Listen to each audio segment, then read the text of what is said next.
নমস্কার বন্ধুরা, job update news চ্যানেলের পক্ষ থেকে তোমাদের সকলকে জানাই স্বাগত। তো আজকে জল দপ্তরের পক্ষ থেকে বের হওয়া সম্পূর্ণ একটি নতুন নোটিফিকেশন নিয়ে তোমাদের সাথে আলোচনা করব। যে নোটিফিকেশন তোমাদের বলে রাখি সেন্ট্রাল গভর্নমেন্টের পক্ষ থেকে জারি হয়েছে এবং এখানে তোমাদের খুব ভালো পোস্টে ভালো বেতনে নিয়োগ করানো হচ্ছে, যেখানে মিনিমাম তোমাদের বেতন 45,000 থেকে শুরু হচ্ছে এবং অ্যাপ্লিকেশন করতে হলে মিনিমাম 18 বছর তোমার লাগবে এবং সমস্ত স্টেট থেকে অ্যাপ্লিকেশন করতে পারবে। কিন্তু নিয়োগটি তোমাদের করা হচ্ছে পশ্চিমবঙ্গেই, সেন্ট্রাল গভর্নমেন্টের পক্ষ থেকে পশ্চিমবঙ্গে মানে আমাদের রাজ্যেই নিয়োগ করানো হচ্ছে জল দপ্তরের পক্ষ থেকে, যেখানে অ্যাপ্লিকেশন করতে কোনো রকম টাকা পয়সা খরচ করতে হবে না এবং কোনো রকমের রিটেন টেস্টও দিতে হবে না। সরাসরি ওয়াক ইন ইন্টারভিউ দিয়েই তোমরা এখানে নিযুক্ত হতে পারবে। জাস্ট একটি বায়োডাটা ফর্ম তোমাদেরকে ফিল আপ করে সাবমিট করতে হবে নির্দিষ্ট সময়ের মধ্যে, তারপর ওয়াক ইন ইন্টারভিউ দিয়ে সরাসরি নিযুক্ত হতে পারবে। তো চলো এই ভিডিওর মাধ্যমে সেই সমস্ত বিষয় তোমাদের সাথে শেয়ার করব। কি পোস্টে কোথায় নিয়োগটি করা হচ্ছে, কিভাবে আবেদন করবে, সমস্তটা শেয়ার করব। কিন্তু ডিটেলস বলার আগে প্রত্যেকের কাছে আমি একটাই রিকোয়েস্ট জানাবো যে যারা এখনো আমাদের এই চ্যানেলটিকে সাবস্ক্রাইব করোনি তারা ঝটপট চ্যানেলটিকে সাবস্ক্রাইব করে পাশে থাকা বেল আইকনটি ক্লিক করে দাও, যাতে করে পরবর্তী সমস্ত আপডেট পেয়ে যেতে পারো।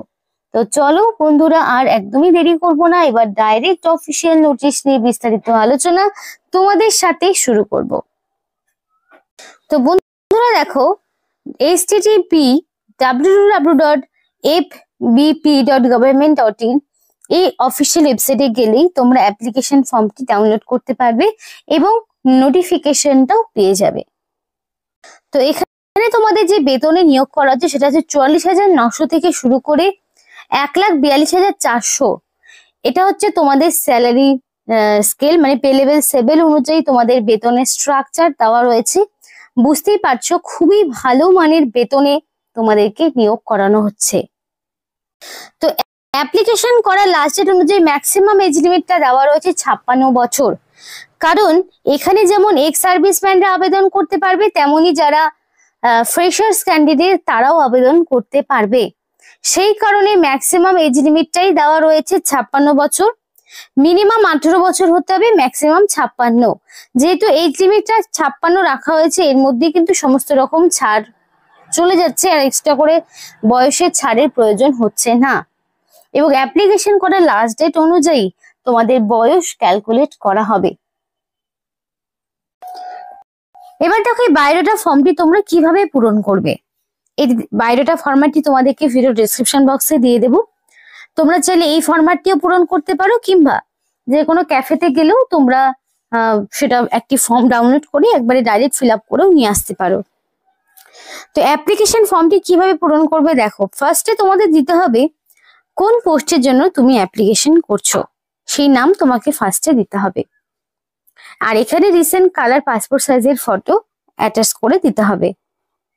তারপরে তোমার নেম চাওয়া হয়েছে ইন ব্লক লেটার।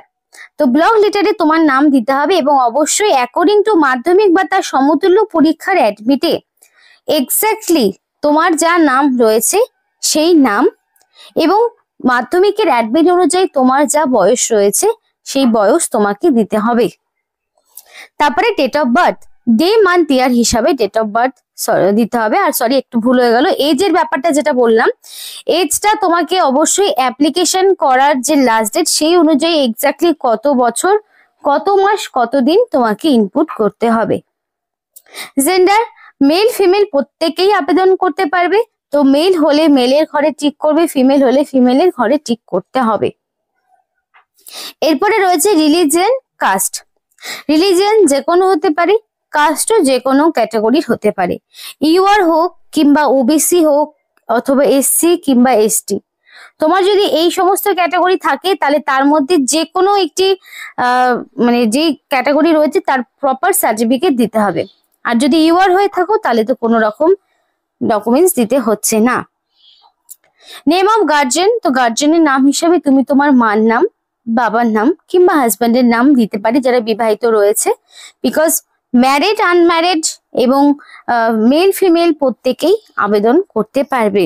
এবং রিলেশনশিপ উইথ গার্জেন মানে যদি তুমি বাবার নাম দাও তাহলে ফাদার ডটার কিংবা ফাদার সান এরকম দিতে হবে। আর যদি বিবাহিত মহিলা হও, যদি হাজব্যান্ডের নাম নাও তাহলে হাজব্যান্ড ওয়াইফ এভাবে দিতে হবে রিলেশনশিপ উইথ গার্জেনের এই জায়গাটাতে। ম্যারিটাল স্ট্যাটাস যে যেমন ম্যারিড আনম্যারিড সেই মতো দিয়ে দেবে। এবার ল্যাঙ্গুয়েজ নোন, অবশ্যই বাংলা ভাষা জানতে হবে, কারণ নিয়োগটি হচ্ছে পশ্চিমবঙ্গে। পশ্চিমবঙ্গে যেহেতু হচ্ছে লোকাল ল্যাঙ্গুয়েজ বেঙ্গলি তোমাকে জানতে হবে। এছাড়াও তুমি যদি হিন্দি বা ইংলিশে তোমার যোগ্যতা থাকে মানে জানা থাকে অবশ্যই দিতে পারো। এবার address for communication with pincode, তাহলে সম্পূর্ণ অ্যাড্রেস মানে একদম ভিলেজ থেকে শুরু করে ভিলেজের নাম, পোস্ট অফিসের নাম, পুলিশ স্টেশনের নাম, ডিস্ট্রিক্টের নাম, পিনকোড, সম্পূর্ণ অ্যাড্রেসটি তোমাকে দিয়ে দিতে হবে অ্যাড্রেস ফর কমিউনিকেশনের বক্সে।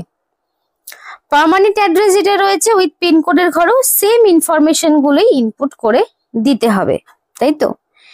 এবার মোবাইল নাম্বার বা ফোন নাম্বার চাওয়া হয়েছে, কারণ এখানে শুধুমাত্র শর্ট লিস্টেড ক্যান্ডিডেটকে ডেকে নেওয়া হবে ওয়াক ইন ইন্টারভিউর জন্য।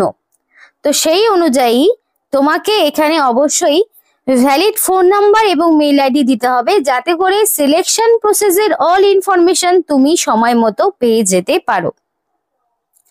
তারপরে চাওয়া হয়েছে তোমার কোয়ালিফিকেশন, মাধ্যমিক, কোন ইনস্টিটিউশন থেকে পাশ করেছো, ইউনিভার্সিটির নাম বা বোর্ডের নাম, পার্সেন্টেজ, ইয়ার অফ পাসিং। উচ্চ মাধ্যমিকও সেম ভাবে তোমার ইনস্টিটিউশনের নাম, বোর্ডের নাম, পার্সেন্টেজ, ইয়ার অফ পাসিং। এবার গ্র্যাজুয়েশন যদি তোমার থাকে, এখানে মিনিমাম তোমার কোয়ালিফিকেশন গ্র্যাজুয়েশন রাখা হয়েছে, সেটা সায়েন্স, কমার্স, আর্টস, যে কোনো ব্যাকগ্রাউন্ড থেকে তুমি যদি মিনিমাম গ্র্যাজুয়েট হয়ে থাকো তাহলে অবশ্যই আবেদন করতে পারবে। এবার গ্র্যাজুয়েশন তোমার কিসে করা রয়েছে, ইউনিভার্সিটির নাম সহ সবটাই দিতে হবে। Post graduation is not mandatory, যদি থাকে দিতে পারো, না থাকলেও কোনো সমস্যা নেই। এবার যদি আদার্স কোনো ডিগ্রি বা টেকনিক্যাল কোয়ালিফিকেশন থাকে দেখাতে পারো, না থাকলেও কোনো রকম সমস্যা হবে না। এবার যারা এক্স সার্ভিসম্যান রয়েছে তাদের এই ওয়ার্ক এক্সপিরিয়েন্সের জায়গায় এই সমস্ত ইনফরমেশন গুলোকে ইনপুট করতে হবে। আর যদি এক্স সার্ভিসম্যান না হয়ে থাকো তাহলে তোমাদের আর কোনো রকম এক্সট্রা ইনফরমেশন গুলো দিতে হচ্ছে না। এবার ডিক্লারেশনের ঘরে এখানে তোমাকে সিগনেচার উইথ নেম এবং ডেট দিয়ে এটাকে পূরণ করতে হবে। এবার দেখো ডকুমেন্টস কি কি দেবে। এবার সেই ডকুমেন্টস গুলোই কিন্তু আবার অরিজিনাল নিয়ে যেতে হবে, যখন তোমার ডকুমেন্ট ভেরিফিকেশন হবে তখন অরিজিনাল সেইগুলো নিয়ে যেতে হবে। তো কি কি ডকুমেন্টস দেবে, এজ প্রুফ সার্টিফিকেট হিসেবে মাধ্যমিকের অ্যাডমিট দিতে হবে, অ্যাড্রেস প্রুফ হিসেবে ভোটার আইডি অথবা আধার কার্ডের মধ্যে যে কোনো একটি জেরক্স, তারপরে যদি কাস্ট সার্টিফিকেট থাকে তাহলে সেই কাস্ট সার্টিফিকেট, এবং অল এডুকেশনাল কোয়ালিফিকেশন একদম মাধ্যমিকের অ্যাডমিট মার্কশিট সার্টিফিকেট, উচ্চ মাধ্যমিকেরও অ্যাডমিট মার্কশিট সার্টিফিকেট, দেন আবার গ্র্যাজুয়েশনেরও সমস্ত রকম ইনফরমেশন দিয়ে দিতে হবে। এবার দেখো তোমাদের বলে রাখি আইডি প্রুফ একটা দিয়ে দেবে এবং রিসেন্ট কালার পাসপোর্ট সাইজের ফটো তো এখানে দিয়েই দিতে হচ্ছে, আবার এক্সট্রাও দিয়ে দেবে পারলে। দিয়ে এই নোটিফিকেশন মানে এই ফরম্যাটটি একটি মুখবন্ধ খামে ভরবে এবং ডকুমেন্টস গুলো এর সাথে পিন আপ করে দেবে, করে পাঠিয়ে দেবে। এবং অ্যাপ্লিকেশন করতে হলে এই যে ঠিকানা রয়েছে এই ঠিকানায় অ্যাপ্লিকেশন করতে হবে উইদিন 60 ডেজ, মানে এখনো তোমাদের হাতে অনেক সময় রয়েছে। এই যে ঠিকানা দেখতে পাচ্ছ ফারাক্কা ব্যারেজের প্রজেক্ট, এই পোস্ট মানে ফারাক্কা ব্যারেজের যে প্রজেক্ট সেখানে তোমাদেরকে নিয়োগ করা হচ্ছে জেনারেল ম্যানেজার এই পোস্টে, এবং এই ঠিকানায় অ্যাপ্লিকেশন তোমাদেরকে পাঠাতে হবে। ঠিকানা দেখাচ্ছি, যেটা মুর্শিদাবাদ ডিস্ট্রিক্টে পড়ছে। অবশ্যই প্রপার চ্যানেলের মাধ্যমে অ্যাপ্লিকেশন করতে হবে। তো এখানে তো তোমাদের নোটিফিকেশন বেরিয়েছে 7ই এপ্রিল, আরো 60 ডেজ যদি আমি হিসাব করি তাহলে মোটামুটি তুমি 7/6/2025 অনুযায়ী পর্যন্ত এখানে অ্যাপ্লিকেশন করতে পারবে। মানে 7ই জুন পর্যন্ত অ্যাপ্লিকেশন করার সুযোগ পাচ্ছ, তার মধ্যে অ্যাপ্লিকেশন করবে এবং অ্যাপ্লিকেশন জমা হওয়ার পরে তোমাদের শর্ট লিস্টেড তৈরি হবে এবং সেই শর্ট লিস্টেড ক্যান্ডিডেটকেই তোমাদের কিন্তু ডেকে নেওয়া হবে ওয়াক ইন ইন্টারভিউর জন্য। কোনো রকম লিখিত পরীক্ষা ছাড়াই নিয়োগটি করা হবে। জল দপ্তরের পক্ষ থেকে নিয়োগটি করা হচ্ছে। মানে তোমাদের ওয়াটার রিসোর্স বা রিভার ডেভেলপমেন্ট, মানে তোমাদের যেই ফারাক্কা ব্যারেজের যে প্রজেক্ট, সেখানে জেনারেল ম্যানেজার এই পোস্টে তোমাদেরকে নিয়োগ করানো হচ্ছে মিনিস্ট্রি অফ জলশক্তির পক্ষ থেকে, গভর্নমেন্ট অফ ইন্ডিয়া মানে সেন্ট্রাল গভর্নমেন্টের পক্ষ থেকে। জব রেসপন্সিবিলিটি সম্পর্কে দেওয়া রয়েছে, তো তোমাদের কি কি কাজ করতে হবে সেই সম্পূর্ণটা কিন্তু এখানে বলা রয়েছে, তোমরা নিজেরাও একবার নোটিফিকেশনটি পড়ে নিতে পারো। তো এই ছিল আজকের সম্পূর্ণ ভিডিওটি ভালো লাগলে অবশ্যই লাইক করো এবং চ্যানেলটিকে সাবস্ক্রাইব করে আমাদের সাপোর্ট করো, আমাদের সাথে থেকো, পাশে থেকো। আর ভিডিওটি সম্পূর্ণ দেখার জন্য তোমাদের সকলকে জানাই অসংখ্য ধন্যবাদ।